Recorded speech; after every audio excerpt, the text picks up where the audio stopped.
Are you coming home for Christmas this year? To Philadelphia? Sure. Why not? I haven't had a good hoagie in years. No, no, home to Mom's house, her new house. Oh, Mom's house is not home. Seriously, Kevin, you need to come home. Wow. Wow, you just get right into it. No, hey Kevin, what's going on? Seeing anyone? How's Brooklyn? No, no, just straight to a demand to fulfill some bullshit obligation. An obligation that you've blown off for the last 5 years. Has it been that long? Yes. Time flies. I'm really serious, Kevin. I know you are. In fact, I can just picture you before this call, stomping around your apartment, working up a big head of steam, practicing what you were going to say in the mirror. We grew up together, Nat. I saw teenage you getting ready to argue with boyfriends. I know your moves. Don't you fucking picture me as a teenage girl. No, I'm not. I didn't then. You were like a boxer pacing the ring, like a pitcher working the mound. You were taking control of the situation from the start. I think you taught me how to be a man in those moments. That's a nice thing to say. Look, I get that you're mad, and I don't want to fight. So, look, I'm not going to change my mind. So how do we proceed? I need you to listen to me. I am listening to you. I need you to be a brother. I am your brother. I need that connection to be about more than blood and a shared history. It's always been about more than that for me, and I'm sorry that you didn't realize it. Oh, don't fucking do that. Do what? Phrase it in such a way that it makes me sound like I'm the one at fault. I didn't. Whatever. I'm not going to Mom's house for Christmas. Kevin. I'm just not. It's an important day to her. It's an important day for me too. Why can't you just let her have this? Then what? Then it pisses Dad off and I have to hear from his side. I have it worked out. I see everyone once a year. I just don't do it on the holidays. You could switch off. You could see Mom one year and Dad the next Christmas. I can, but I won't. Why not? Because holidays are for family. And we're not a family. We're just 5 strangers who shared a house for a really long time. That is a terrible thing to say. I don't know. I think it was pretty fair and even-handed given the circumstances. You know what, Kevin? You were not abused. We were not abused. Depends on your definition. Okay, fine. We got knocked around some, but only some. In my line of work, oh, I have heard stories that would give you nightmares. You did not have it that bad. I didn't realize it was a contest. That's not what I'm saying. No, you know what? Stay with this. You're the social worker. You have the experience. Tell me, what's the scale for trauma? The index. At what point should it define your life? And at what point should you just get over it? How small does trauma have to be for you to determine that it's okay for someone to put themselves in a position to relive it over and over? I'm not trying to diminish the experiences you had with Mom and Dad. No, I'm serious. At what point would you say that to a client? At what point would you counsel them to just get over it and put themselves back in that position?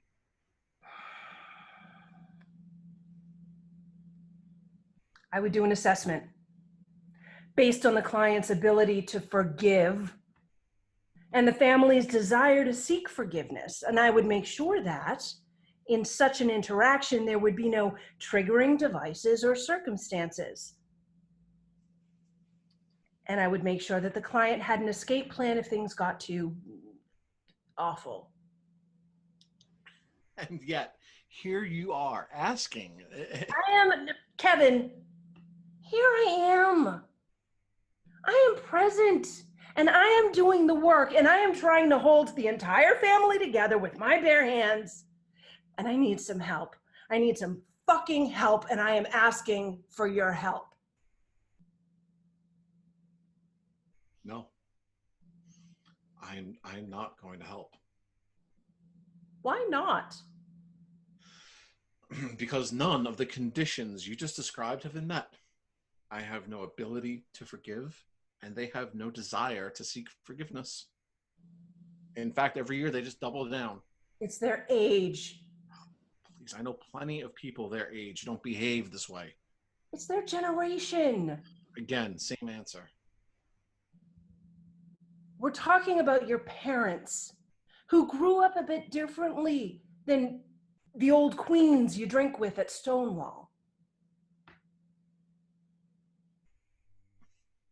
I I realize you've never been to New York City, but is that how you really imagine gay life here?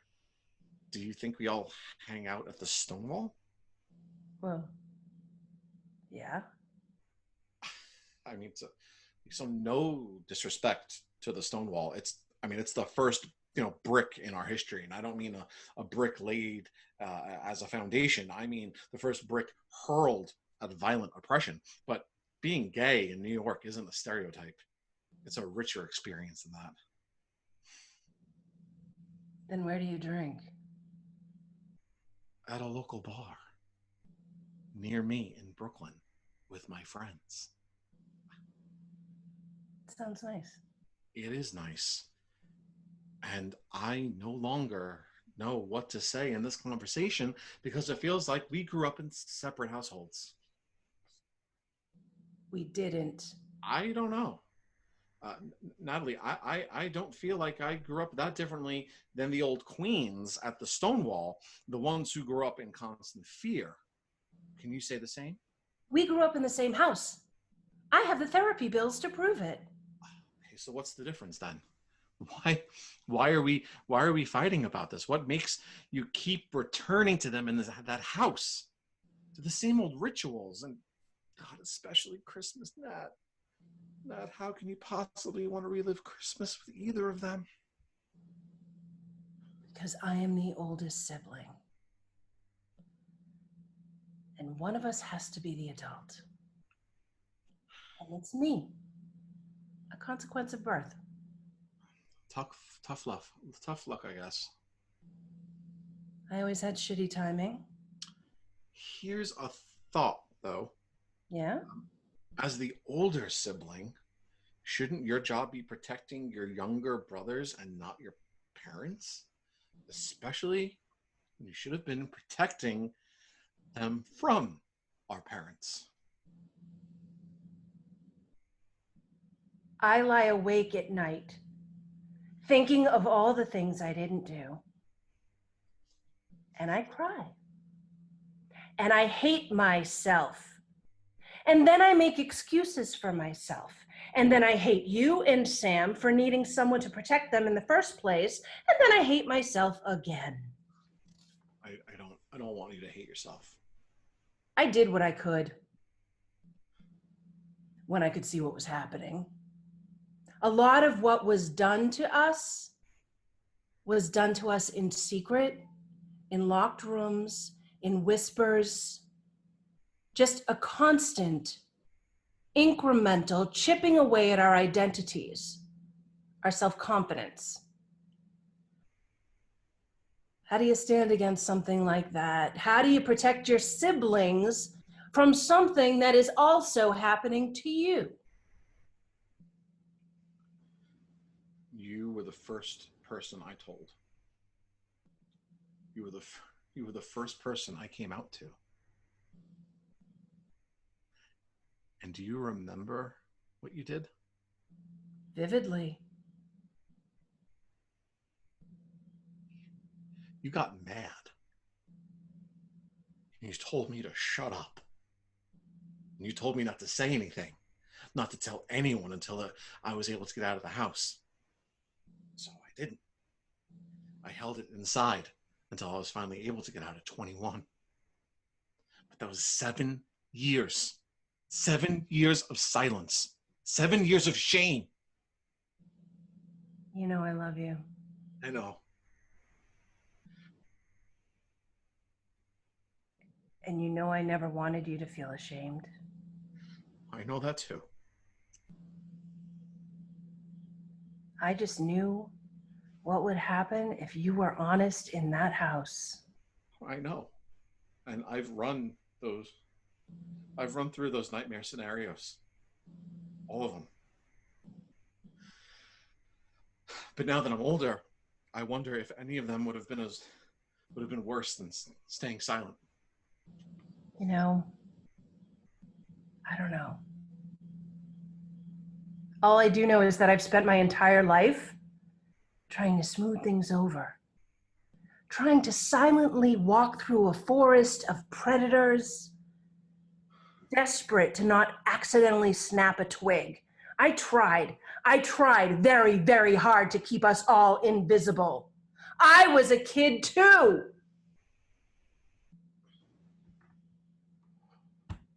It was all I could think to do. I'm sorry. My therapist asked me once, if you could go back in time, what would you say to yourself as a child? Now, as a science fiction geek, I have been preparing for this question my whole life because time travel is tricky, right?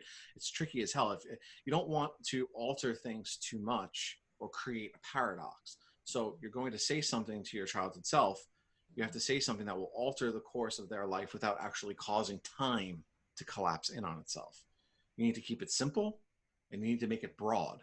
And it needs to be effective in terms of changing your own character and nothing else. And what does that mean? You can't tell yourself about like future events or anything. You can't give yourself any knowledge that's not already accessible to you in the moment. So what would you say to Kevin? So it's a lyric from a Mountain Goats song. You are young and you are good. 7 simple words that would have changed everything. As a kid, I never thought our life together as a family would end, and I never, even for one day, felt good. I still don't. And I carry that with me. Do you think it would help if you came out to them? They know. Or at least I think they do. I mean, I haven't told them, but I haven't hidden it either. I mean, look, 5 minutes on my social media will tell you everything you need to know. But has there been a change in the way they talk to you, the way they treat you? Do you remember when we cleaned out Dad's room after he left Mom and moved out? How could I forget? Do you remember the legal pads? Oh my God, those legal pads. I haven't thought of those in years. I've never been able to stop thinking about them. They were like 20 of them. And they were filled with Bible quotes, weren't they? Like really weird, violent stuff. Yes. Every biblical call to violence. Defenses for the death penalty, murder, slavery, stuff from Revelations, written out like he was having an argument with an imaginary person. Sodomites do not do well in that argument. Yeah. Fuck. That's a weird thing. It's a family thing. It's a dad thing. Yeah. So several years ago, I started getting letters from Mom. 2 pages, typed. Quotes from Revelations and weird Christian mystics all about the end of the world is upon us. And always at the bottom, a reminder that just because you may think you're a good person and that God is a loving God doesn't mean that you're going to heaven. The greatest, most unforgivable sin is not believing in Jesus. Well, I guess the takeaway is that at least sodomy is not the greatest, most unforgivable sin. Have you been getting those letters? No. Have you suddenly started believing in Christ and going to church? No. Okay, then.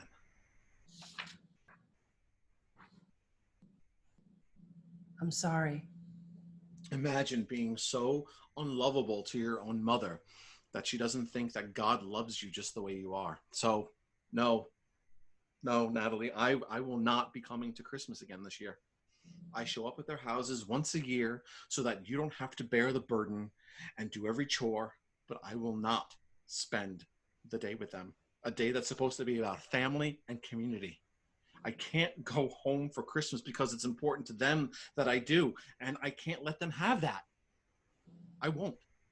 It's a stand that I'm choosing to take, and I thought, actually, I thought it was a small, insignificant, barely noticed stand, but this conversation has shown me it's a bigger, more noticeable one than I thought, and I guess for that, I'm grateful for you for bringing it up. Did it ever occur to you that these letters might be an act of love? Excuse me? Did it ever occur to you that she sends these letters because she truly believes this stuff? And she's terrified that you're going to go to hell. And because she loves you, she can't bear that thought. Wow, you really have the knack for finding the bright side of everything, don't you? It's not a knack. It's the only thing I have left. Don't think for a minute that I don't see things in people for what and who they are, Kevin. But I have to try and fix things. And I have to try to give our parents the compassion that they never showed up, because if I lose that, then they've taken away everything. When Dad hit you, you never went down. When Mom told you you were worthless and stupid, you went and became the first person in our family to get a college degree and then a master's. How did you do it? We all got called up to that room at least once a week. We all had the door locked behind us. We were all told over and over that we were nothing, a zero. We were threatened, terrorized. How did you get over it? I didn't. I got through it.